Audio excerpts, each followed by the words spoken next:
اعوذ باللہ من الشیطان الرجیم بسم اللہ الرحمن الرحیم۔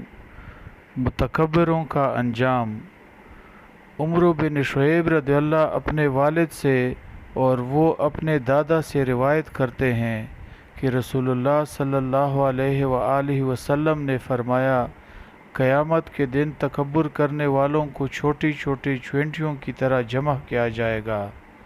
مردوں کی صورت میں، یعنی ان کی شکل و صورت تو مردوں کی ہی ہوگی، لیکن جسم جثہ چونٹیوں کی مانند۔ ذلت و خواری چاروں طرف سے ان کو گھیرے ہوئے ہوگی، اور ان کو جہنم کے ایک قید خانے کی طرف جس کا نام بولس ہے ہانکا جائے گا۔